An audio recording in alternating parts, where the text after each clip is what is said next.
हर हर महादेव। श्री शिवाय नमस्तुभ्यम। यदि आपको गुरुजी के द्वारा बताए गए शिव महापुराण के उपाय की वीडियो पसंद आती है तो इस चैनल को सब्सक्राइब करें ताकि ऐसे ही गुरुजी के द्वारा बताए गए शिव महापुराण के उपाय की वीडियो हम आपके सामने लाते रहें। पार्वती मैया शिव जी के संग है।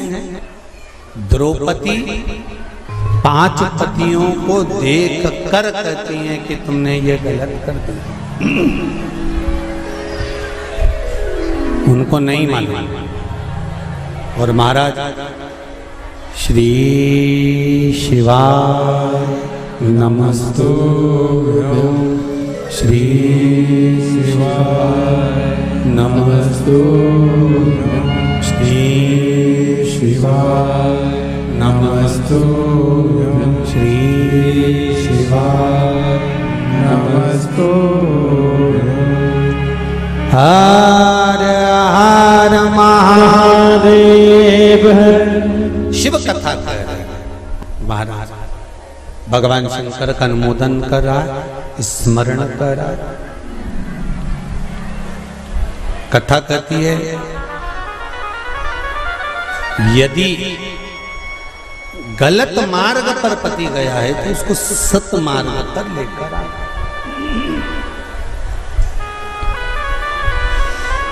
सत मार्ग की ओर लाने का प्रयास। चंचुला देवी, आपका पति प्रेत योनि में पड़ा हुआ है और आप कहती हो कि प्रेत योनि में मुझे जाना है, पति के लोक में मुझे जाना है। ये श्रेष्ठ नहीं। गलत मार्ग पर कोई चला गया है तो उसको सत मार्ग पर खींच कर लाने का काम किसका है? जम के बोलो जरा। धर्म पत्नी का है कि अगर पति गलत मार्ग पर चले गया तो उसको खींच कर लिया।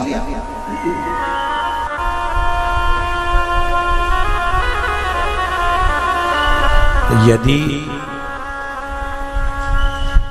पति गलत काम कर रहा है और पत्नी सोचे कि अब तो मैं भी गलत काम करूंगी तो उसमें श्रेष्ठता नहीं, उसमें श्रेष्ठता नहीं होना चाहिए।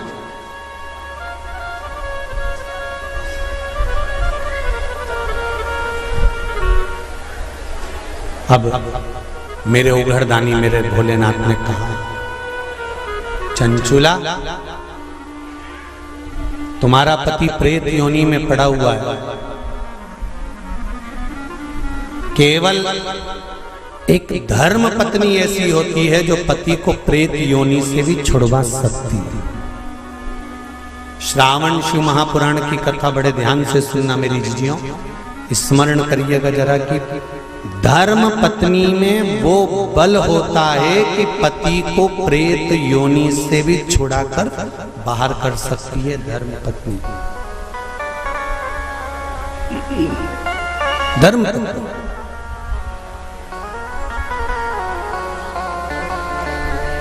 अब चंचुला देवी ने पूछा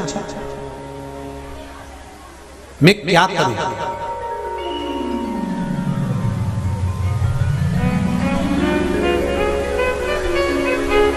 शंभो शरणे घड़ी मांगो घड़ी घड़ी दुख काटो दया करी निदर्शन आओ।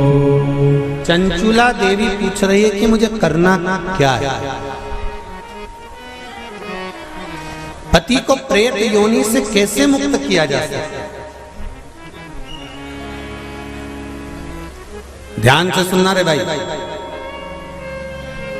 कई लोग कहते हैं कि श्राद्ध पक्ष आ गया, ये कर लेना चाहिए तो प्रेत योनि से मुक्ति हो जाएगी। पितरों की शांति के लिए ये कर लेना चाहिए तो पितृ मुक्त हो जाएंगे। पहले तो एक बात अच्छे से समझ लो, पितृ मुक्त नहीं होते, उनकी शांति होती है। क्या होती है? जम के बोलो जरा, उनकी शांति होती है। जब आप किसी तीर्थ में स्नान कर रहे हो, जब आप किसी तीर्थ में हो, स्नान कर रहे हो, पुण्य कर रहे हो, सत्कर्म कर रहे हो, भजन कर रहे हो, कीर्तन कर रहे हो, मंत्र जाप कर रहे हो, तो उसका एक अंश, एक भाग हमारे पूर्वजों के खाते में, हमारे पितरों के खाते में जाता है, उनके खाते में पहुंचता है, ये निश्चित है। आपने किसी ब्राह्मण को भोजन कराया, भले आपने पितरों के निमित्त नहीं जिमाया, कोई ब्राह्मण को एक गिलास पानी पिलाया, भले आपने पितरों के निमित्त नहीं पिलाया, पर आपका एक अंश उसके खाते में चला जाएगा। उससे क्या होगा? पितरों की शांति। और समझ लो, गया जी में पिंडदान कर देने से क्या पितृ मुक्त हो जाते हैं? बद्रीनाथ जाकर कपाल क्रिया करने से क्या पितृ मुक्त हो जाते हैं?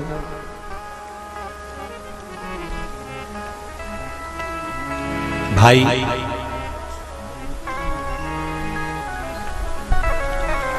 गया जी जाना तो वहां के पंडा जी से पूछना, हम यहाँ पिंडदान कर देंगे तो क्या वो मुक्त हो गए? पंडा जी कहेंगे, आप अपने पूर्वजों को गया का पिंड देकर, उनका पिंडदान कर कर आप उनको भगवान विष्णु के चरणारविंद में छोड़ गए, पर आप घर जाना तो घर पर जब जब श्राद्ध पक्ष आए तब ब्राह्मण को भोजन जरूर करना। भले तुम भूख मत देना, कौवे का मत निकालना, पर एक काम जरूर करना कि ब्राह्मण भोज कराना। उससे क्या होगा? 16 श्राद्ध में जब हमारे पितरों को, हमारे पूर्वजों को पितृलोक से छोड़ा जाता है, तो वो सबसे पहले जिस घर में रहे होते हैं, जहां उनका पिंड घर में दिया होता है, जहां रहे होते हैं, सबसे पहले वो वहां आते हैं, सबसे पहले वहां आएंगे। और अगर तुमने उनकी तिथि पर, उनके वार पर अगर आपने भोजन करा दिया है, तो उनकी मुक्तता नहीं, उनकी शांति हो जाती है।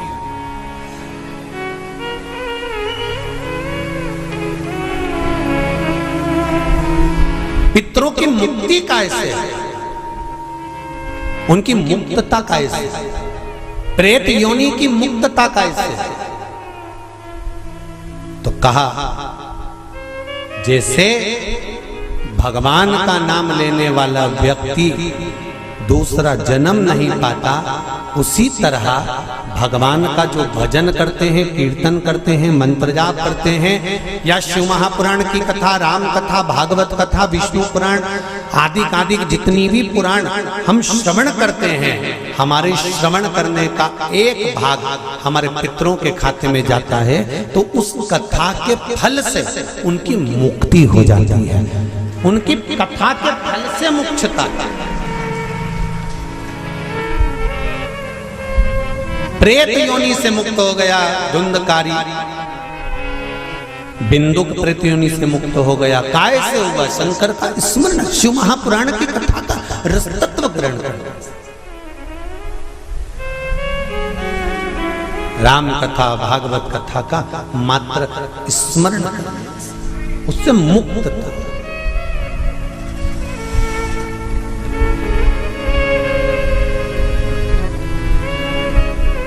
श्राद्ध पक्ष में चाहे चातुर्मास के अंतर्गत श्रावण का जो महीना चल रहा है, इस श्रावण के महीने में आप जो भगवान शंकर को 2 लोटे से जल चढ़ा रहे हो, 2 लोटे नहीं हो, घर में 2 कलश नहीं हो, तो कलश के ऊपर एक कटोरी भी रखकर लेकर 2 कटोरी से आपने अगर जल समर्पित करा है, इसका एक अंश हम पहले भी कथा में कह कर आए हैं कि आप शंकर भगवान को जब जल चढ़ाते हो, शंकर भगवान को जब जल समर्पित करते हो, उसका एक अंश घर में रहने वाले प्रत्येक मनुष्य के, प्रत्येक जीव के खाते में चला जाए। सारी समस्या का हल, जम के बोलो जरा, एक लोटा जल, ये सारी समस्या का। भगवान शिव कह रहे हैं, चंचुला तुम प्रेत योनि में मत जाओ, अपने पति को प्रेत योनि से खींचकर कैलाश धाम लेकर आ जाओ। इसको धर्म पत्नी कहते हैं। जो पति से कह दे कि तुम गलत काम कर रहे हो, ठीक है वो अपनी जगह पर धर्म पत्नी का फर्ज है कि वो गलत काम करने वाले पति को भी धर्म का पथ निश्चित करे, धर्म का काम। तेरा ही दिया मैंने खाया पिया है, तेरा शुक्रिया है, तेरा शुक्रिया है। चंचुला देवी ने पूछा कि मेरे पति को प्रेत योनि से छुड़ाकर आपके चरणों में लाने का तरीका क्या है? उसका तरीका है क्या? तो कहा उसका केवल एक तरीका है। भगवान शंकर कहते हैं एकाग्र चित्त होकर कोई अगर मेरा गुणगान करे, शिव कह रहे चंचुला देवी, शंकर का मात्र गुणगान करने वाला, शिव महापुराण की कथा को मात्र श्रवण करने पर तेरे पति प्रेत योनि से छूट जाएगा। चंचुला देवी ठहाका लगाई, हंसी, मुस्कुराई।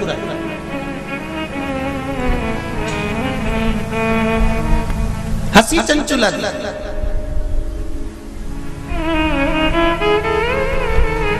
अब देखिए कोई व्यक्ति समझा रहा है, आपकी सास बहू को समझा रही है और बहू सिर पर पल्लू लेके न ठाका लगाकर खूब जोर जोर से हंसे, तो ईमानदारी से बोले सास को गुस्सा नहीं आएगा? कैसी पगली है, अकल क्या सब बेच खाई इसने। मैं समझा रही हूं और ये ठिठोली बना रही है। मैं इसको समझा रही हूं और ये मेरे ऊपर हंस रही है। सास बहू को समझाए और बहू खूब ठाका लगा लगा कर हंसे तो सास को बुरा लगता है। शंकर भगवान के सामने चंचुला देवी हंसी, पर मेरे शिव जी को बुरा नहीं लगा। क्यों? शंकर भगवान कहते हैं कि ये मनुष्य का शरीर जो मिला है ना, 60 साल, 50 साल, 70 साल, 80 साल, 90 साल, 40 साल, आजकल उम्र की कोई सीमा है क्या? 100 वाले, 90 वाले तो बहुत कम मिलेंगे साहब। जितने भी मिलेंगे आप कहीं पर भी सूचना पाओगे 65 का था, 70 का था, 72 का था, 80 की तो बॉर्डर कबड्डी जैसे छूके आते हैं कहीं कहीं के। 80, 85 और 90 की बॉर्डर तो कबड्डी जैसे छूके आते हैं। कहीं कहीं के होते हैं जो तू करते करते वहां तक पहुंचते हैं और 80-90 की उम्र को छू के फिर आते। नहीं तो आज का जमाना तो 70 हो जाए, 80, 70, 75, 70, 75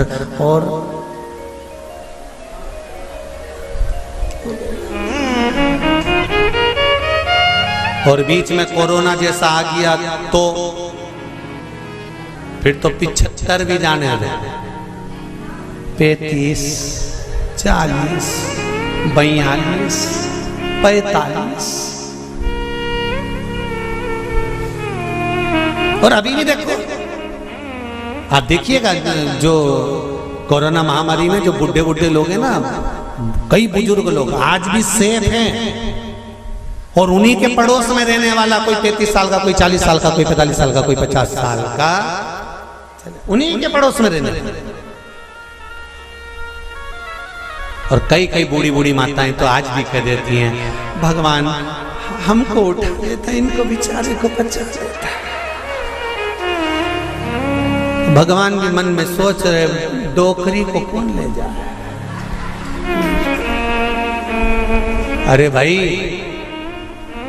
हंसते हंसते मृत्यु भी उसकी आती है जो शंकर का उपासक होता है, भगवान का भजन करने वाला। हंसते हंसते मृत्यु भी उसी की आती है जो शिव का उपासक है। नहीं तो इंजेक्शन बॉटल और शरीर सड़ रहा है, पड़ा है। बउओं ने 4 बार गोबर लीप के गीता जी सुना के नीचे सुला दिया, 3 बार गंगा जल भी पिला दिया, पर डोकरी फिर बोली चाय लिया। तो पीते से उसका कर तो फिर उठ के बैठ।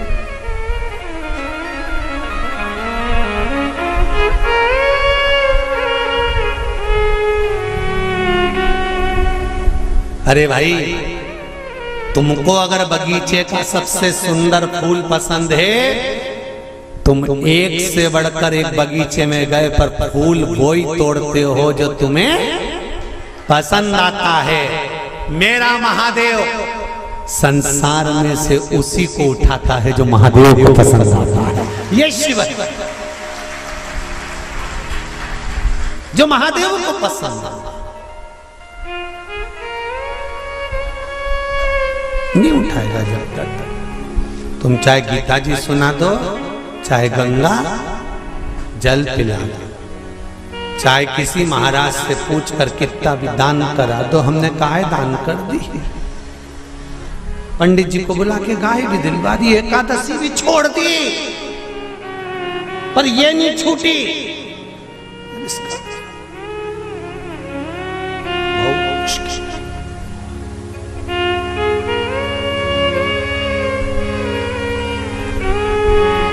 चंचुला ने ठहाका लगा दिया, नंदी पर मेरे भोलेनाथ है, मेरे शंकर नंदी पर विराजमान। और जो चंचुला देवी हंसी ना, शंकर जी प्रसन्न हो गए। सास समझाए बहू को और बहू हंसते जम के, तो सास को बुरा लग जाता है। मेरे महादेव को मुस्कुराने वाले पसंद हैं, वो कभी बुरा नहीं मानता कि कौन हंसा, उसको मुस्कुर।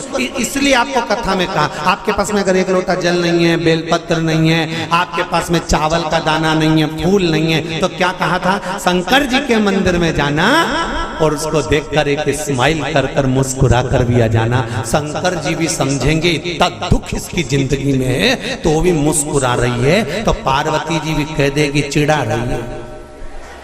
काय का मुस्कुरा रही है? वो चिढ़ा के कह रही है कि दुख तुमने दिया है तो मिटाओगे भी तुम, इसलिए मैं मुस्कुरा रही हूं कि मेरे दुख को मिटा देना। जैसी प्रसन्न होकर मैं आई हूं तुम्हारे मंदिर में, ऐसी प्रसन्न कर कर भेजना, ऐसी प्रसन्न।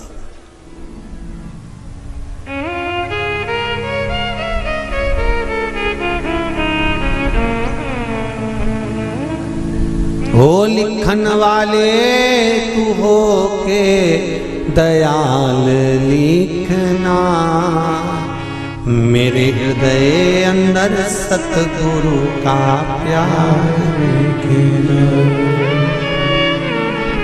हाथों पे लिखना सेवा गुरु की, पाँव पे गुरु जी का द्वार लिखना, मेरे हृदय अंदर सतगुरु का प्यार लिखना। नैनों में लिखना दर्शन गुरु के, शिव रूपी गुरु मिल जाए तो दर्शन। होठों पे शिव जी का नाम लिखना, मेरे हृदय अंदर सतगुरु का प्यार लिखना। इन शब्दों में मेरे गुरु शिव रूपी गुरु का नाम, शंकर का नाम, इससे ज्यादा मुझे कुछ नहीं चाहिए, इससे ज्यादा मुझे कुछ नहीं। चंचुला देवी हंस ली, मुस्कुराई, ठाका लगाया, शंकर जी को पसंद आया। अब और अच्छी बात सुन लो, बहुत अच्छी बात है, श्रावण शिव महापुराण में मिली है। वो तो ये दोनों जजमान थोड़े दमदार अच्छे मिले हैं ना, तो कथा का भी एक आनंद श्रावण के महीने में मिल रहा है। जरा देखिए, जरा सुनिएगा। सारे राक्षसों की कथा निकाल लो तुम आज घर पे जाकर, रावण को निकालना। जब जब राम के सामने आता था तो ठाका लगाता था कि नहीं लगाता था? बोलो जम के सही है कि गलत है? कंस कृष्ण भगवान के सामने आता था तो ठाका लगाता था कि नहीं लगाता था? जाने दो। पूतना, तृणावर्त, अघासुर, बकासुर, इनको भी, और जितने जितने जितने जितने तुम राक्षस निकाल सकते हो, तारकासुर, भस्मासुर, रावण, ये जितने जितने असुर हुए इन सब को देख लो। भस्मासुर, ये सब, और भी तुम जितने सीरियल निकाल सकते हो, नाटक, उनमें देखना। देवी मैया रक्त बीज को मारने जा रही है, रक्त बीज हसर। महिषासुर को मारने जा रही है, महिषासुर हसर। एक दो बार तो माता देवी मैया को भी थोड़ा टेंशन हुआ कि मैं इसको मारने जा रही है, हंस क्यों रहा है? रावण मरने जा रहा था और मुस्कुरा रहा था, हंस रहा था, ठहाका लगाता। आज भी रावण जलता है ना, जब कौन से मैदान में? अरे जम के तो बोलो। रावण मर के चले गया पर प्रॉपर्टी आज भी रह गई उसकी।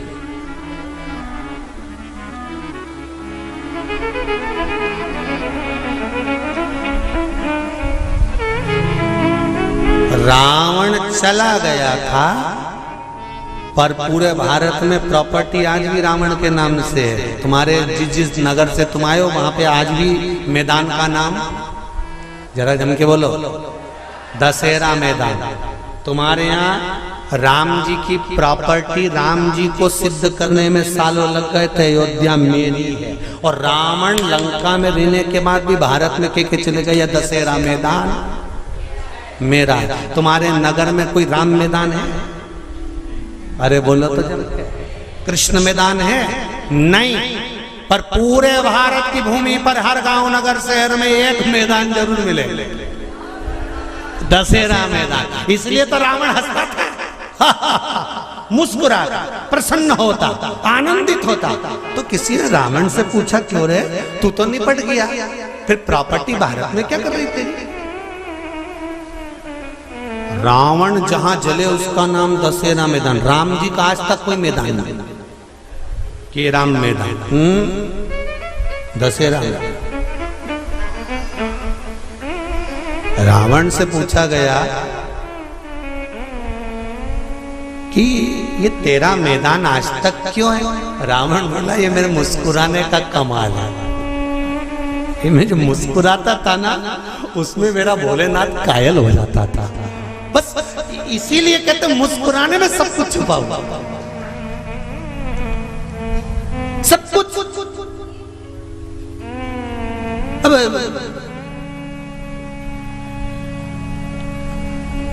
पहले हमारी आदत थी, हम सीहोर में अगर कोई शांत भी हो जाता था तो उनके यहाँ जाते थे, तो उनकी बहुएं रोती थी ना, तो वो हमको देख के चुप हो जाती थी।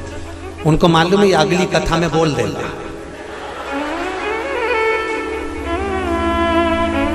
तो बहुएं चुप हो जाती थी हमको देख के। उनकी डिजाइन नहीं तो कई बहुएं ऐसी अल्ला अल्ला के रोती थी, सांस मर जाए तो खूब अल्ला अल्ला के रोए, ऐसी रोए, ऐसी रोए। तो मन में बाद में तो आता ही था कि बताओ, हमको काकी मिली थी और पहले कह रही थी कि मैंने 3 दिन से इनसे कह रही कि मेरे को गर्म चाय दे दिया करो। जब बेटों की चाय बनती है तब मुझे चाय देने आती है, तब तक चाय भी नहीं देती। और आज अल्लाह अल्लाह के रो रही हमारी। तो बोलो याद आएगी कि नहीं आएगी? तो अब रोने से कौन सा फायदा है? इसीलिए निवेदन है, 25 लाख की गाड़ी में बैठने वाले भी एक दिन 25 रुपए के लोटे में भर के गंगा जी चले जाता।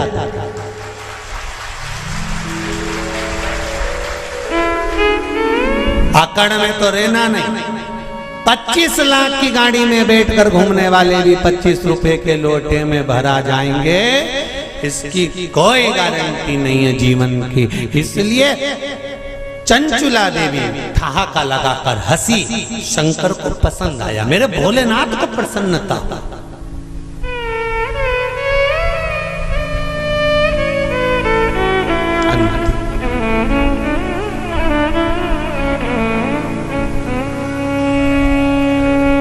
मृत्यु की घड़ी में मौत तुम्हारे सामने खड़ी है और तुम्हारे चेहरे पर स्माइल होगी ना, तो यमराज भी टेंशन में आ जाएगा कि ये हंस क्यों रही है।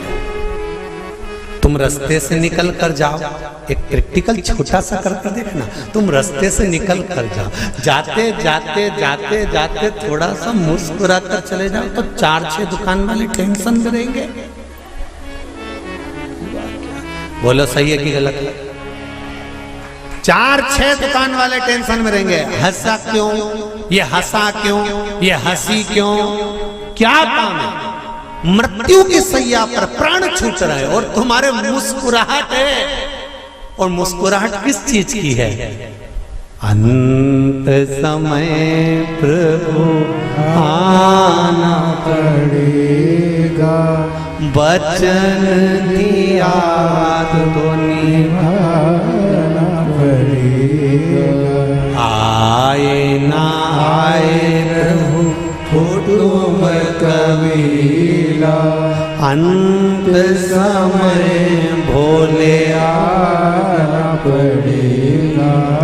कोई आए ना आए, अंत समय पर मेरा महादेव आए। अंत समय पर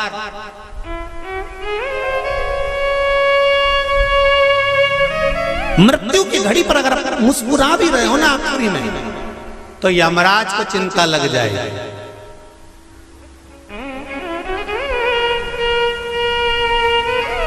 और सरल समझ लो,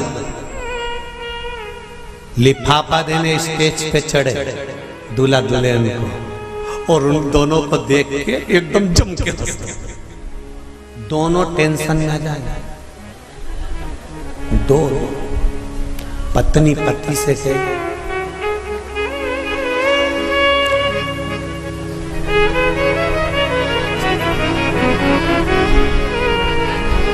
फिर पति भी कहेगा,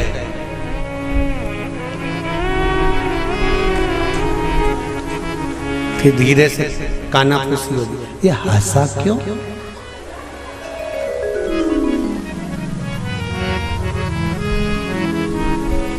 और फिर वो दूसरी बार आए और फिर जम के तो पूछोगे कि नहीं पूछोगे? इधर आ रहे हो बेरू, इधर इधर ये बता कि तू स्टेज पे आता है और बहुत तेज हंस के जाता है, बात और टेंशन दोनों को है, बात क्या? रसगुल्ला खाते खाते भी पत्नी उस टेंशन में पड़ी रहेगी और पति से पूछेगी तुम्हारा दोस्त इतनी तेज क्यों हंसा था? सही बता।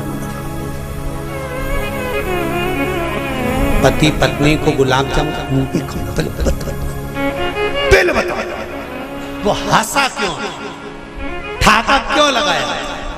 अंत समय में अगर चेहरे पर प्राण छूटते समय भी मुस्कुराहट होगी, तो यमराज भी शंकर जी के पास जाकर पूछेगा कि इस मुस्कुराहट का कारण क्या है। शंकर जी कह देंगे ये मेरा भक्त है, मुस्कुराता रहता, इसके चेहरे पर स्माइल है, ये मुस्कुराता रहता। मृत्यु तो आना है, निश्चित है, पर मौत में भी जो प्रसन्न रहे वो संत, वो साधु, वो सन्यासी, वो तपस्वी ही हो सकता है। अंत समय अब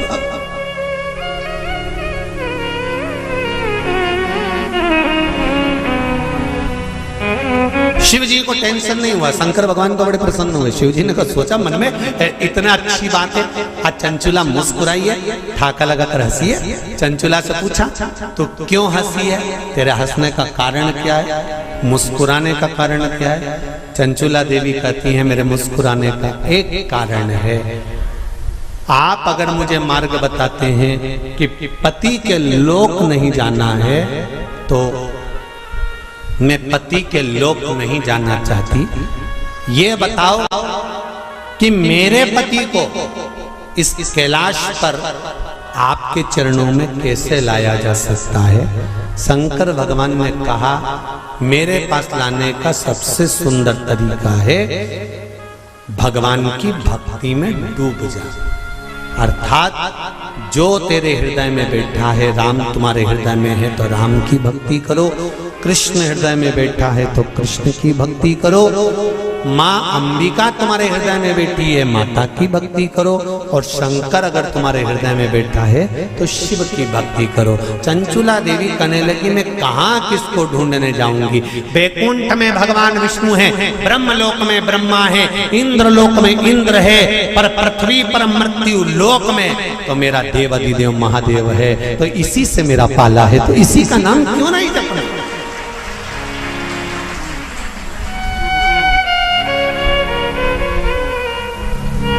मैं शिव का नाम क्यों ना जपूं?